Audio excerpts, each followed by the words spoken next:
Oui, bien sûr qu'il y a une notion d'expérience qui est là.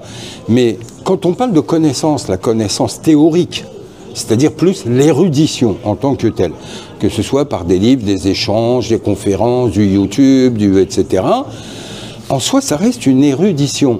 Ça veut dire quoi? Ça veut dire qu'on peut avoir des islamologues qui sont très érudits sur l'islam, et même plus que la grande majorité des musulmans.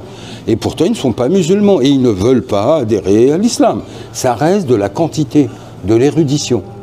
Il n'y a pas de fibre intérieure. Il n'y a pas un amour d'Allah et de son prophète. Il n'y a pas un amour de son prochain. Or ça relève du cœur.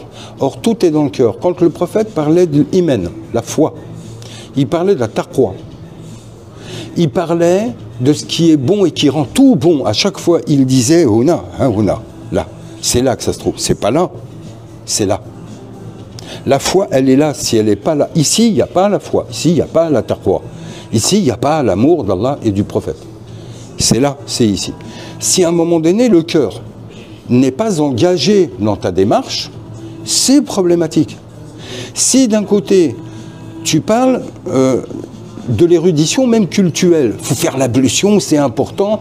Moi, je vois des fois, peu de fois où je vais à la mosquée, j'y arrive plus, tellement ils sont casse-tête, tellement le niveau est nul. Tu vas au bassin d'ablution, tu fais l'ablution. Tu fais une fois.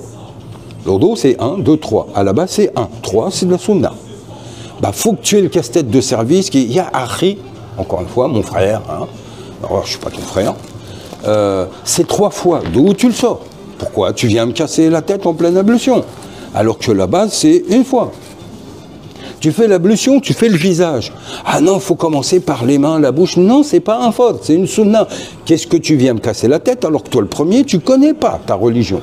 Mais 2, allez, passons. Tu me casses la tête sur les ablutions. Et tu sais quel est le sens des ablutions? Tu connais la technique, tu connais l'acte des ablutions. Mais est-ce que tu en connais le sens? C'est que toute l'ablution n'est là que pour purifier ce qui est en rapport avec le cœur.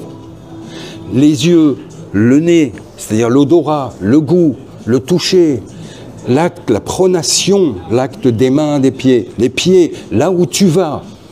Tout ça, ce sont les portes d'entrée du cœur. Et tout ça n'a que pour but de purifier ton cœur. Or, si dans ton acte, je vois pas de purification du cœur, c'est que tu n'as jamais fait l'ablution, c'est que tu ne l'as jamais comprise, donc elle ne t'a servi à rien. Donc en soi, tant qu'une chose n'est pas redéfinie, tant qu'elle n'est pas comprise en profondeur, elle n'a aucune valeur. Or, ces gens peuvent écouter et avoir une érudition, mais il n'y a pas de motivation, il n'y a pas d'amour d'Allah. D'un côté, l'ablution est une purification, et de l'autre côté, il va vendre de la drogue. Moi, par exemple, le chichon, le joint, ô combien je vois de gens parmi les musulmans qui tirent sur le joint, c'est destructeur. C'est du palliatif. C'est quelque chose qui remet en question beaucoup de choses. Pourquoi tu as besoin de ça? Parce que tu as besoin d'oublier ta vie. Entre ça et l'alcool, il n'y a pas de différence. Donc en soi, pourquoi tu as besoin d'oublier ta vie? Parce que tu as une vie pourrie. Et bien, c'est pas en fumant du chichon que tu vas t'en sortir. Change ta vie. Mets en place les vraies solutions.